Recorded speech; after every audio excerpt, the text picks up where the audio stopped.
Sumainyo ang kapayapaan, kay buti ng Ama, kay dakila niya. Ano ngang hindi niya makakaya? Mainit na mainit man, kaya niyang palamigin. Masingkad man ang araw, kaya niyang paulanin. Ang bawat gawa niya ay hindi kayang liripin.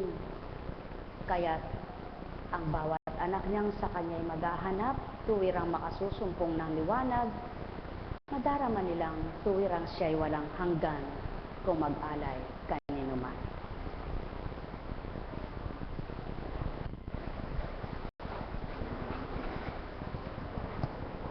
Buhay po ang Diyos.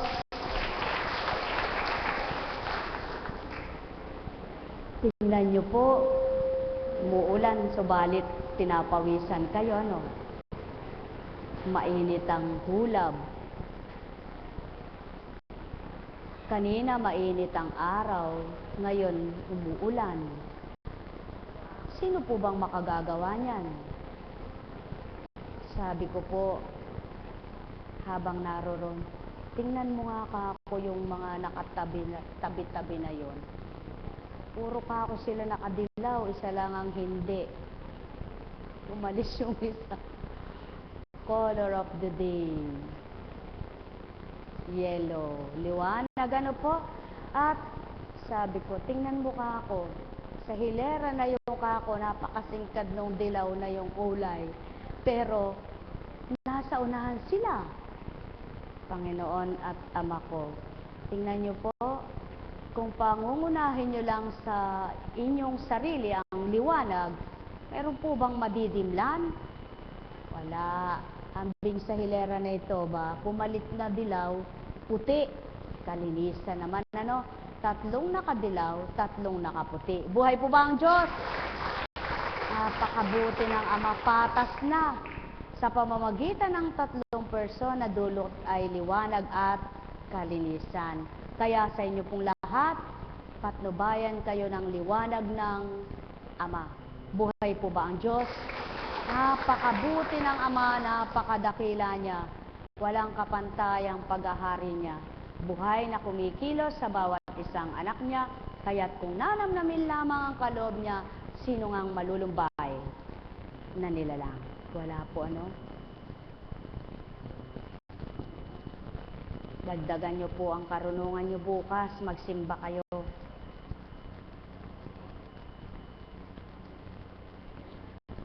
Kung magiging gabutil lamang ng mustasa ang pananampalataya ng mga anak ng Ama,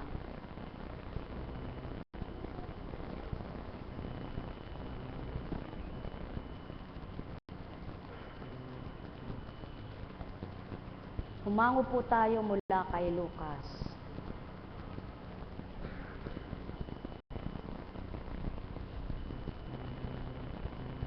Sinabi ng mga apostol sa Panginoon, dagdagan po ninyo ang aming pananalig.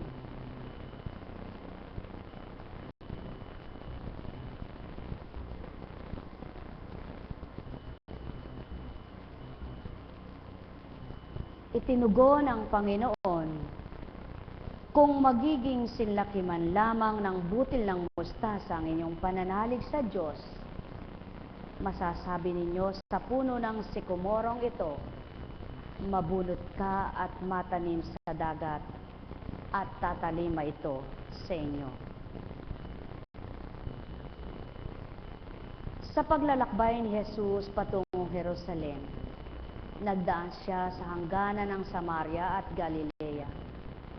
Nang papasok na siya sa isang nayon, siya'y sinalubong ng 10 ketongin. Tumigil sila sa malayo-layo at humiyaw ng, Jesus, Panginoon, mahabag po kayo sa amin. Nang makita sila ay sinabi niya, humayo kayo at pakita sa mga saserdote. At samantalang sila'y naglalakad, gumaling sila. Narinig niyo po? Ano ang ginawa ng mga ketongin? Nagreklamo ba? nagsalita ba ng, anong gagawin namin sa saserdote? Wala pong tinanong ano, kundi humayo kayo at magpakita sa saserdote. At habang naglalakad sila, hindi nila namamalayan, nawawala na yung ketong nila. Mga mahal, yaon ang pananalig. Wala mang tinanong, ano po'y gagamot namin? Paano po kami gagaling? Ano po ang gagawin namin? Ba't kami pupunta sa saserdote? Wala, kundi humayo kayo at magpakita sa saserdote. Humayo sila, naglalakad, hindi tinanong.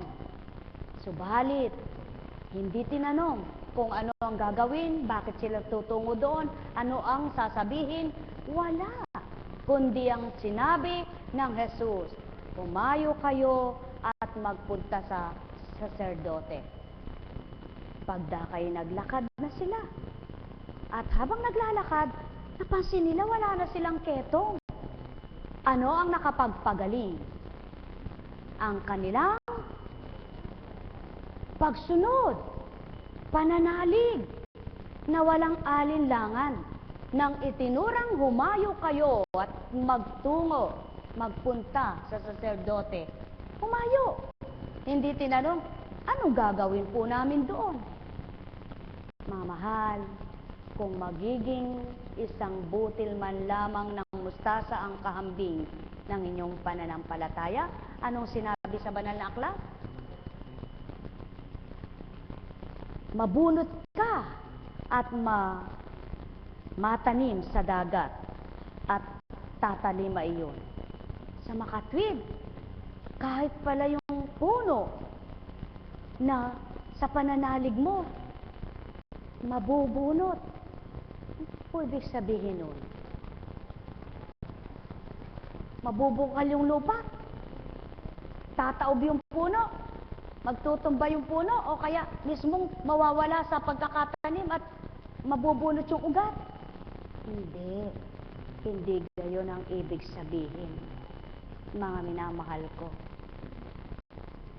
Kung magiging kasinlaki man lamang ng mustasa ang inyong pananalig, ang lahat ng inyong alinlangan ay mabubunot ninyo at mahahambing sa karagatang malalim ang inyong pananampalataya at maitutubo nyo ito kahit saan yung dako ibigay na pananim. Mga mahal, ano ang ibig ituran sa inyo? Kayong may pagtitiwala at pananalig. Kung pananaligan ninyong ang hinihiling ninyo, ikakamti ninyo, magaganap ito sa inyo. Sapagkat napakagaan gawin sa kapangyarihan ng Ama, ang anumang bagay na napaka-imposible sa tao ay posibleng gawin niya. Buhay bang Ama? Kung sa inyong pananampalataya, kayo ay magsisigaling sa wala mang gastos na malaki, mayroon nga bang imposibleng ito'y ipatupad ng Ama, samantalang ang mga ketongin, walang ginamot kahit ano. Tumalima sa sinabi, sumunod sa sinabi, subalit walang tinanong. At habang tumatalim at tumupad sa kagustuhan ng Kristo, nakitang gumagaling sila. Narinig nyo bang pinagaling ni Jesus ang mga ketongin bago umalis? Hindi. Kundi umalis na may ketong pa at habang naglalakad, nagsisigaling silang lahat. Buhay ba ang Ama? O mga mahal ko, kung tuwiran lamang ang pananampalataya ninyo'y totoo, tapat. Kung lumisan man kayo sa dakong ito, na hindi pa ninyo nakamtan ang hinihiling nyo, subalit sa pagtitibay at pagtanggap ninyo, hindi nyo kamukat-mukat, aba, ginitla kayo ng sorpresa sapagkat alam ninyo, mahiwaga Ama nyo. O tao, katotohanan ang tinuturan ko, kaya nga, gaano man kalalim hambing sa karagatan ng inyong lakbayin, kung ang pagtitiwala ninyo'y malalim din, makasasadyad pa rin kayo. Buhay ba ang Ama? Sapagkat ang maghahango sa inyo, ang mag-aangat sa inyo, ang magpapatubo sa inyo, walang dilit iba ang nagbibigay ng lahat ng bagay na di batid ng tao kung paano nagagawa iyan. Sa makatwid, ikaw na walang kaalaman, ikaw na walang inaasahan, magbigay ka ng pagtitiwala sa Ama. Ang kaalaman niya'y ipababatid sa iyo. Ang magagawa niyan, patutunayan niya sa iyo. Mga mahal ko, sumainyo ang kapayapaan. Buhay po ba ang Diyos? Kaya, yaong mga nagtitiwala na di nag-aalinlangan, tanggap lang ng tanggap, tanggap lang ng tanggap, sikap lang ng sikap, tugon lang ng tugon, sunod lang ng sunod. Subalit hindi nagtatanong, kailan kaya ito magaganap? Kailan kaya namin ito kakamtan? Paano kaya namin ito magagawang makukuha? Mayroon nga bang imposible? Samantalang kung ang araw ngayon ay gabi, pagsikat ng umaga, hindi mo alam, sumisilay ang liwanag. Buhay bang Ama? Mga mahal, kay buti ng Ama, kay dakila niya, anumang bagay na may buhay, siya ang may alay. Anumang bagay ang inyong minimithi, kung walang pag-aalinlangan, ito'y inyong makakamtan. Sumainyo ang kapayapaan, kaya't sa inyong malalim na pananalig, sa salita nyo rin ay magkakaroon ng katuparan. Sapagkat maliwanag na tinuran, kahit na ang puno ay mabubunot mo at maitatanim mo sa kabilang dako. Sa makatwid, anuman ang nais buhayin ng Ama sa kaparaanan at kapangyarihan niya, walang imposibleng mapakita niyang may buhay siya. Mahal na mahal ko kayo. Tuwiran kong tinuturan, mahal na mahal ko kayo. Alalaong baga, ang may pandinig ay nakarinig. Nagkaramaniyahan na. Nagkaramaniyahan na. Nagkaramaniyahan na. Buhay po ba ang Diyos? Si kapatid na Lito ay ihahambing ko dun sa, hindi kita hinambing sa hayop, ano kapatid? Subalit maihahambing kita dun sa, nung bago pa lang po ako na ibahagi na ito, mayroon akong mga alagang baboy, no po. Yung mga kasabay niya, ang lulusog na, ang lalaki na, ang tataba nila. Sila, yung isa na yon ay hahapay-hapay, halos di na makatindig, at doon na dumudumi, doon na sumusuka, nakahiga na lang. Sabi ng veterinary, ay, ipalibing mo na kayan, at baka manghawa pa. Naku, hindi ko kayang patayin ng buhay, sabi ko. Hintayin mo na lang siya, kung mamatay o mabuhay, di salamat sa akin siya. Alam niyo po, pupunta ako doon sa kulungan ng baboy. Sabi ko, mabuhay ka, mabuhay ka, mabubuhay ka. E di aalis po ako, hindi pa siya nabubuhay na maigi. Sabi niya, ba't ko po hinambing? Si kapatid na Lito, nung panahon ay sabi niya, yung hininga niya baga, na parang mapapatid na, no? Aba, pinatotohanan po ng Ama, kung di ka pa mamamatay, may paraan. Buhay po ba ang Diyos? Alam niyo po, wala akong pinainom na doon. Ayaw na siyang gamutin ng veterinary. Suko na siya. Ginawa niya na ang lahat. Butot balat na lang. Mantakin mo isang araw na tunguhan ko'y naglalakad. At alam niyo po ba kung gaano naging timbang noon? 83. Buhay po ba ang Diyos? Yun ang maliwanag kung tinandaan yung kanyang timbang na yon na hindi ko malilimutan.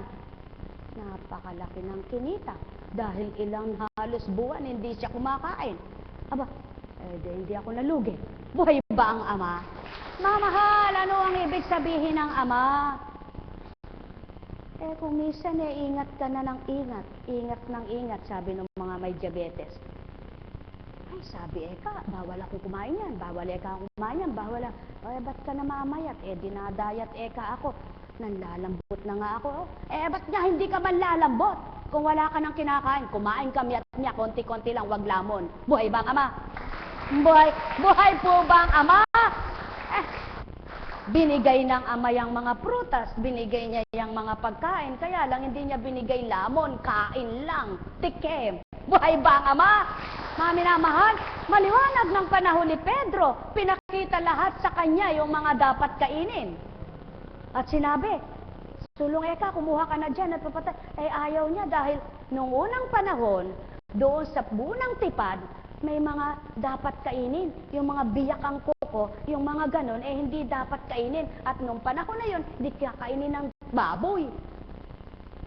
Nung panahon po ni Pedro, pinakita lahat ng ama, ng Panginoon, kung ano yung mga kain. At ano po sinabi ng Kristo? Saan nagmumula ang dumi? Sa sinusubo ba? Sa kinakain? O sa lumalabas? Yan. Pakaingat-ingatan mo man na kumain. Ang bibig mo na may kay dumi. Di marami din ang puso mo. Buhay ba ang ama? Ang minamahal, napakabuti ng ama, napakadakila niya. Subukan mong bad cholesterol mataas. Subukan mong ang diabetes mo'y mataas. Lagi kang esep-esep, esep-esep. Kahit lagok ka ng lagok ng gamot, taas pa rin yan. Bakit?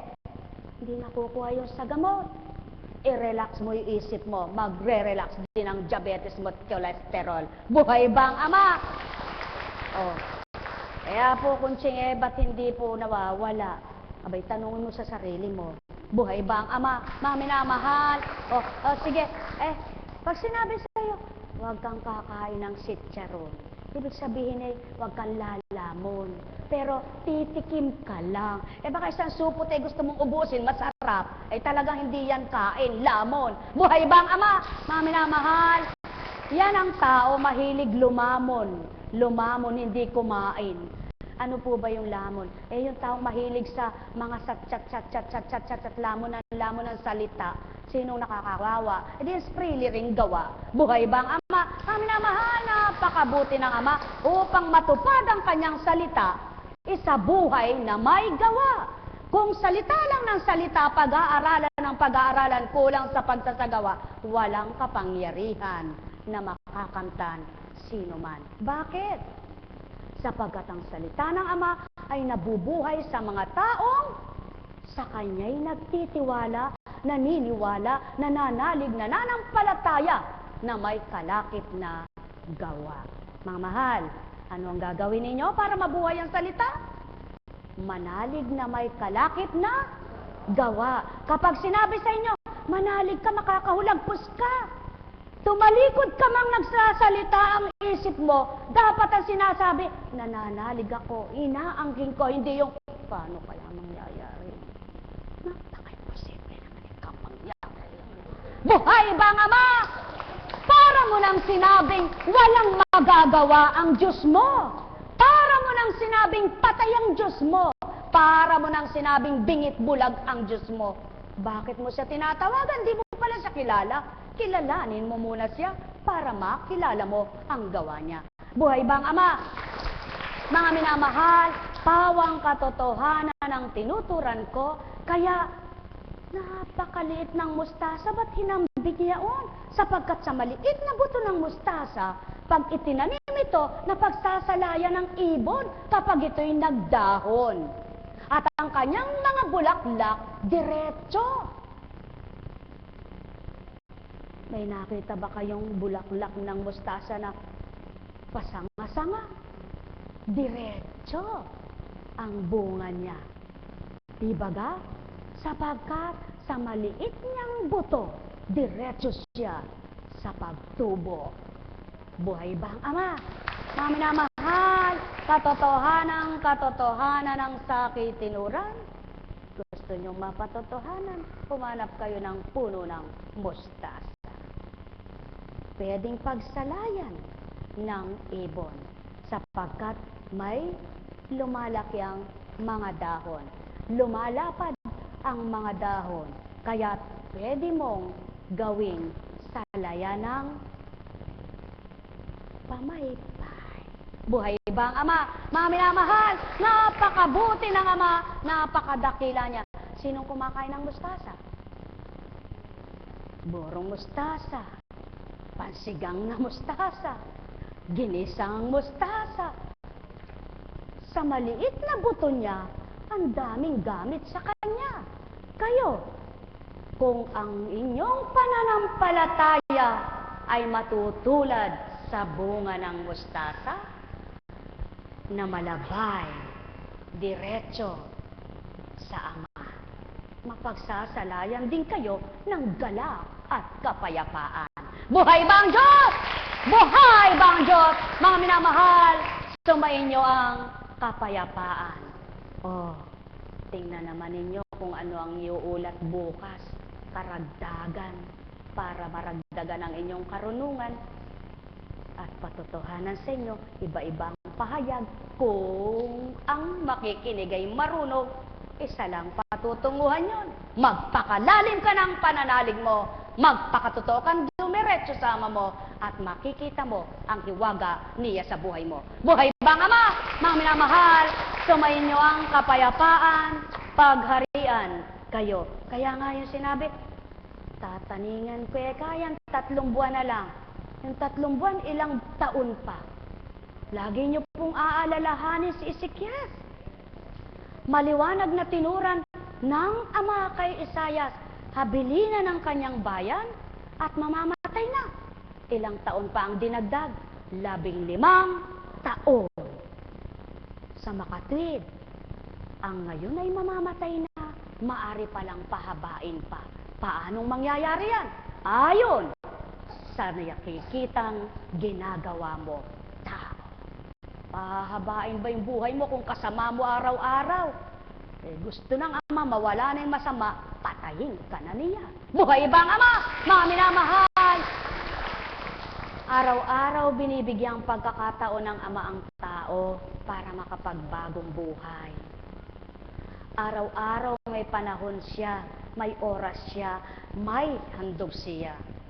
Ang tao ang walang panahon, ang tao ang walang oras, ang tao ang walang handog. Gusto'y lagi siyang ang hahandugan. Mga mahal, ihandog nyo ang malalim na pananalig, ialay nyo ang malalim na pananampalataya, gagawin ng Ama. Ang napaka-imposible sa inyo, gagawin niyang posible. Sa inyong lahat, pagpalain kayong ganap. May tanong po ba kayo?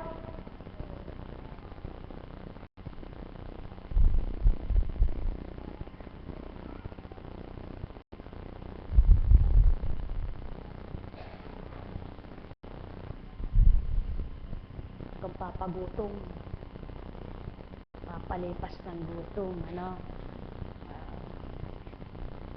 Sabi ko nga po habang nandun ako teka nga muna ako, tapikin ko si Princess. Sa buhay mo yun, ha? Buhay ba ang Ama? Kaya ako minsan pag sinabi ng, paano ka makapag-aa? Kaya libawa, sinabi mo doon sa kapwa mo, tibay ka. Ikaw ay napakarupok mo. Nag-isip ka lang, sumuka ka na. Buhay ba ang Ama? Nako, napakabuti ng Ama. Alam niyo po, kung minsan yung mga acidic, nakukuha yan sa stress, overstress, nervous baga, connected sa inyong mga yung spasm, ano? Yung sa inyong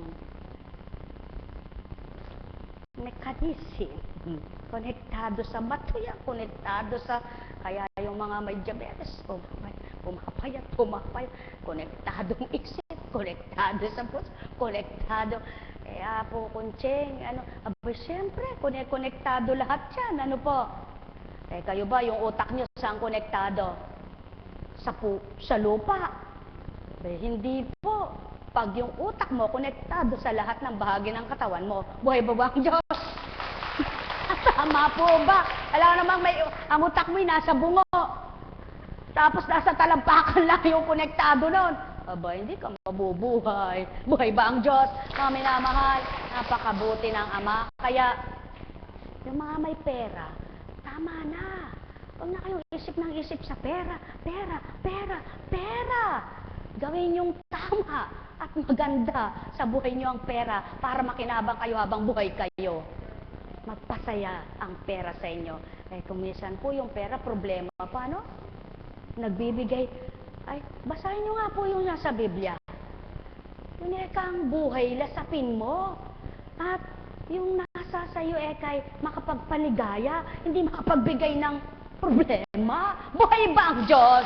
Naku, merong tao, bibili ng ganon, bili ng bili, bili ng bili, bili naman. Ay, naku, eka, ano rin eka, ayan, mga properties din eka, ayan, mga pagdating ng araw eka, eto na, binili na. Kung paano nung binibili, namumblema, pag binebenta, namumblema na naman. Naku, walang katapusan problema, yan ano. Mga minamahal, alam niyo po, pag nasa isip mo, ang Ama, ang puso mo, ang Ama, hintayin mo lang kung gustong mabenta. Kung ayaw mabenta, di bahala na. Darating ang araw, mabebenta siya, pagtakda na. Buhay ba ang Diyos? At habang hindi siya nabebenta, may gusto pa ang Ama. May dahilan pa siya. At kapag ginusto niya na, ipinalaya ka na sa gayon, aba, ikaw mismo masasabi mo, ba't kaya pinaghirapan ng isip ko yon? Ba't kaya hindi ko na lang nilagak sa Panginoon? Ngayon, ganun lang pala kasimple. Nagpakahirap-hirap pa yung utak ko. O, sino po ang kawawa? Di kayo rin. Alam niyo po, pag humiling ka sa Panginoon, ganito lang. O, Diyos, amang makapangyarihan, taglay mo lahat ng bagay. Nagtitiwala, nananalig ako. Blank, blank, blank. Amen. Tapos, pagkatapos mong nanalangin, wala na yun sa isip mo. Sapagkat inangkin mo na eh. Eh kung may tatmiya, nasa isip mo pa rin. Pera ko. Pera. Baka isang araw manghuli ka ng tutubi. Buhay ba ang Diyos?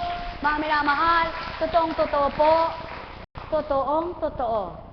Yan po ang napakalaking nagiging pagkakaiba kapag ang tao ay binago na ang isip at damdamin ng Ama. Kaya nga sasabihin, eh bakit yun o? Parang walang problema. Pero susun, patong. Hindi niya alam eh, halos aray ko, hindi ka lang makausad. Pero nakikita, ang bilis mong huwakbang, ang ganda ng tawa mo, ang ganda mong makiharap, sapagkat may pamatok ka. Buhay ba ang Diyos? Buhay ba ang Diyos? Tinatawagan niyo, Panginoon ko, Diyos ko, tagapagligtas ko. Eh, hindi mo naman inaasahan sa buhay mo. Paano kang ililigtas? Sino inaasahan mo? Saan kaya ako lalapit? Sino kaya ang lalapitan ko? Sino kaya eka? Hilingin mo sa Ama, isa lang, isa lang. Ama, ituro mo po ang nararapat kong gawin at tupdin. Ikaw lang ang aking aasahan, wala nang dilit iba. Kapag ikaw ang kumilos, lahat iyong kaya. Tingnan niyo po. Tingnan niyo po kung hindi maganap iyan sa buhay niyo. At kapag idinulog niyo at sinabi ninyo, huwag mo nang isip-isipin pa. Ibaling mo yung isip mo sa iba nang hindi ka natuturete. Buhay ba ang Ama? Mga minamahal, napakabuti ng Ama kung makikilala niyo lang at matatanggap niyo. Tuturo sa inyong lahat para kayo ay makatulog kahit maraming dalahin. Makakain na napakalinamnam kahit bagong lang ang ulam. Nakakahinga ng maluwag kahit ikay sinasakal na sa marami mong daing. Mga mahal, ganyan ang Ama. Kaya ang pasubali niya, maging gabutil man lamang ng mustasa, mapapasibol niya ang anumang nais niyang pasibulin sa iyo, maililipat niya sa iba't iba yung bagay kung ano ang nasahing niyang ipagkaloob sa buhay mo. Buhay ba ang Ama? Buhay ba ang Ama? Buhay ba ang Ama? Kaya, nang dahil naging totoo ka, nang dahil naging tapat ka, at di ka nag-alinlangan, pinakita niya ang magagawa niya. Ba? Buhay po ba ang Diyos? Buhay po ba ang Diyos? Kaya, may napulot po ba kayo? May natutunan po ba kayo? Sa buhay niyo po. At sabihin niyo naman, totoo nga pala. Sapagkat hindi ito chismis. Ito'y nasa banal na aklat na kung kayo'y totoong mag-aaral na natuto kayo, isa sa buhay ninyo. Sumayinyong kapayapaan, pagharian kayo. Kaya katatakhan kayo ng kapwa nyo. Aba, kami kay wala nang ginawa kundi maghapong kumayod. Yun kay patanga-tanga lang ba't nakakatawa? Kasalanan ba niya ba't hindi siya magtanga rin? Buhay ba ang Ama? Mga mahal, ganyan ang tao, walang sinisilip kundi yung kapwa niya.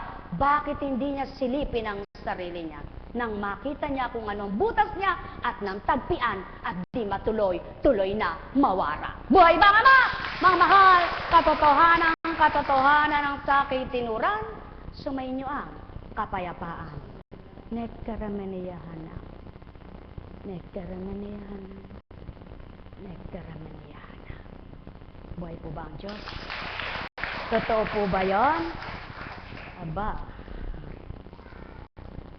Mandaraya. Kaputol lang. Okay?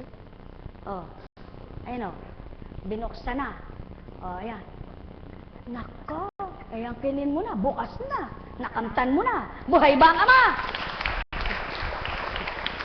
Manalig kang may bukas din uli. Para sa'yo din ibukas. Mga minamahal, kung hindi pa bukas, ikaw na magbukas at panaligan mong nabuksan na rin. Buhay ba ang Ama? Mga minamahal, tandaan po ninyo, ang bawat nakasarado ay maaring buksan. Ang bawat nakabukas ay maaring isarado. Subalit ito ang habili ng Ama. Ang saradong puso nyo, ipabuksan nyo sa Kanya. Subalit kailanman, huwag nyo nang isasarado pa. Buhay ba ang Diyos? Buhay ba ang Diyos? Pawang katotohanan ng sakit tinuturan. Ang kinin mo, yung dalawang hiling mo, ayan na Buhay ba ang Ama? Katotohanan ng sakit tinuturan. Sumayin nyo ang tumbok. Yan ang Diyos. Nagbabasa kung hindi nyo nakikita. Sige po. Buhay nga ba ang Diyos sa buhay nyo? Kung buhay ang Ama, ang Anak at Espiritu Santo, buhayin nyo sa tuwina ang pag-asa. At patutotohanan niya, kayo'y liligaya. At kung kayo'y maligaya, siya'y maaalala tuwina. Pag naalala nyo siya at di nyo nalimutan pa, lagi kayong masaya. Buhay ba ang Ama? Sa inyong lahat, pagpalain kayong ganap. Alam kong may magagawa ang Ama. Alam kong may magagawa ang Ama. Pagkat winika niya,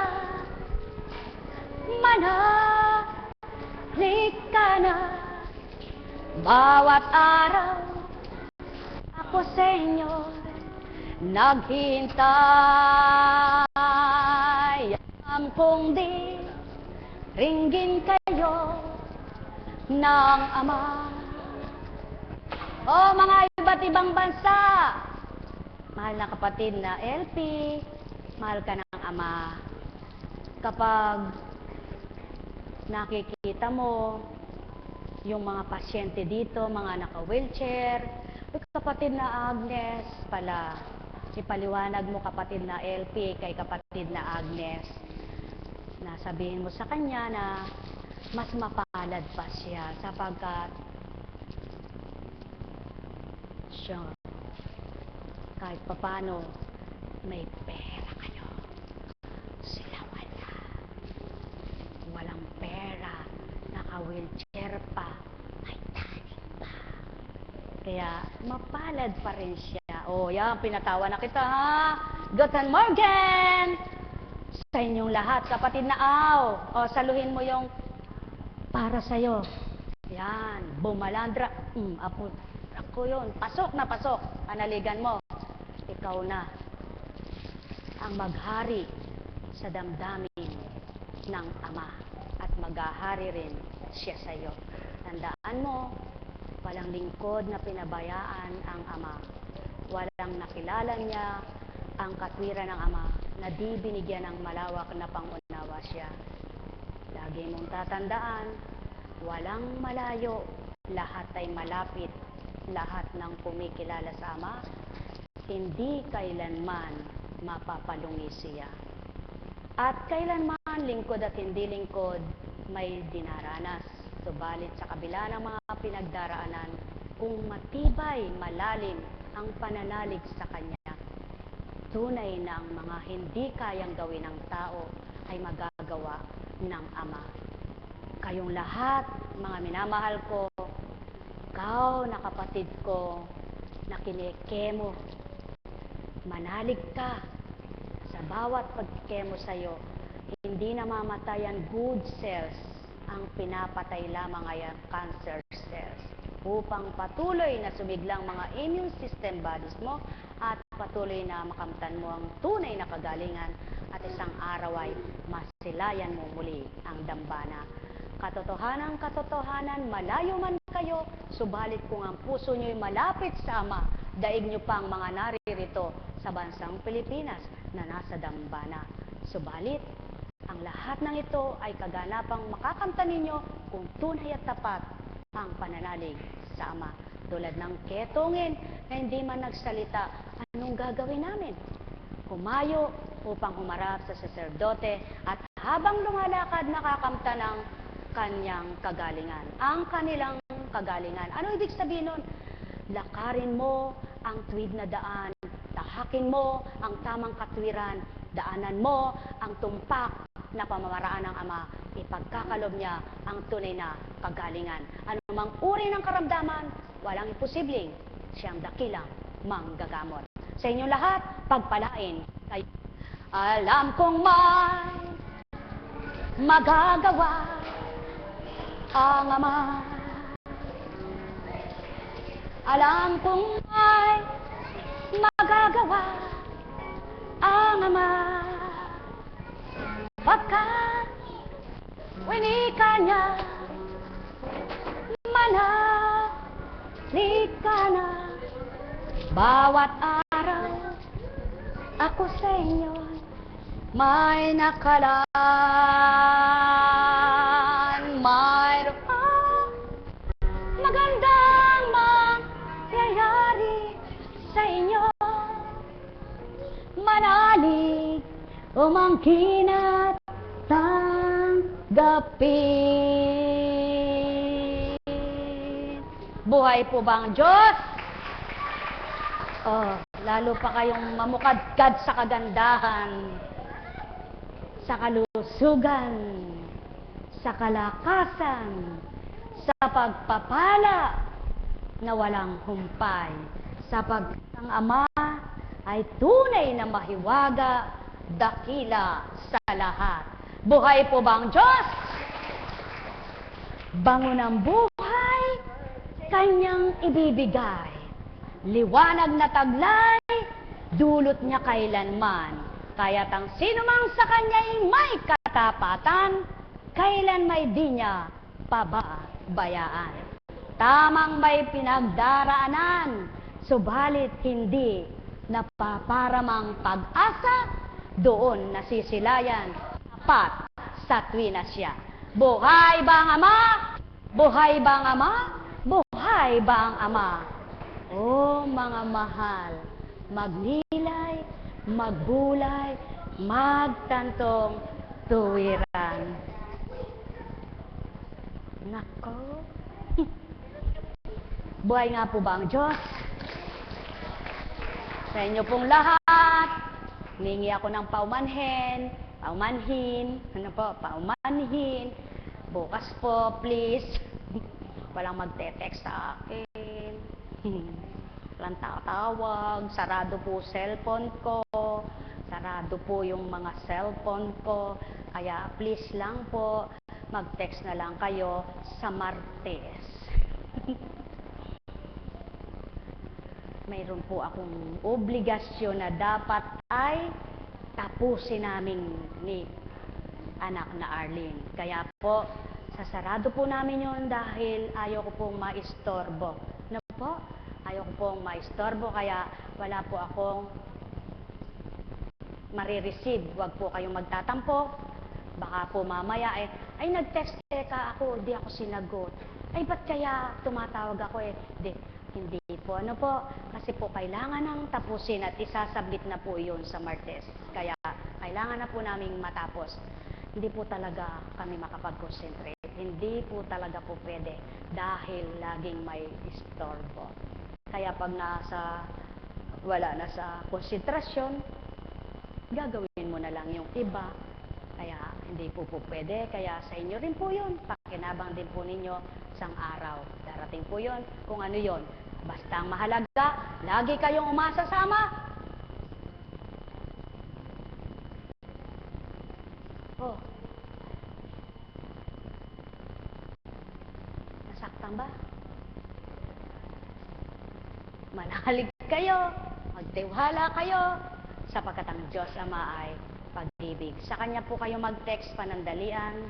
Sa Kanya po kayo tumawag.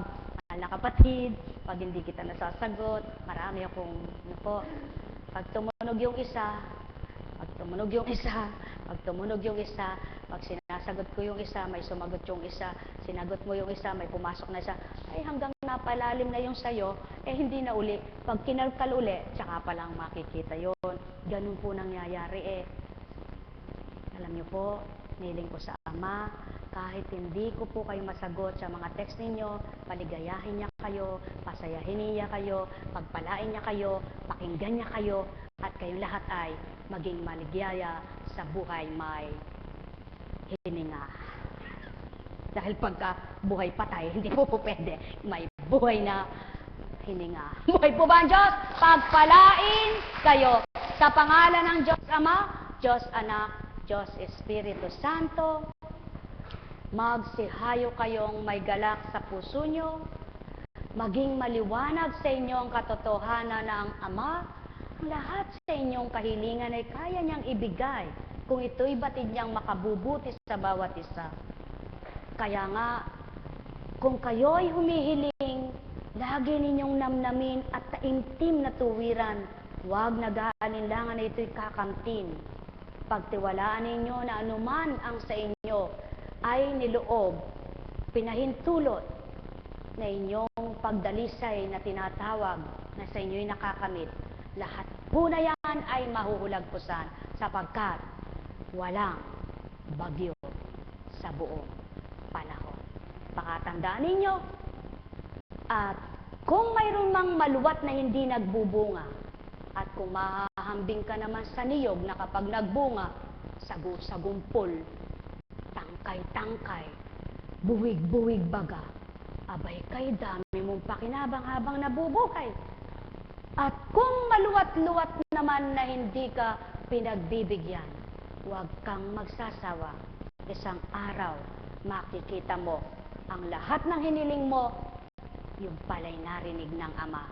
Sa katapatan mong nakita niya, hindi mo alam na lulugod siya. Pagpalain kayo. Umayo kayo na taglay ang patnubay ng Amang walang hanggan. Tayo na po.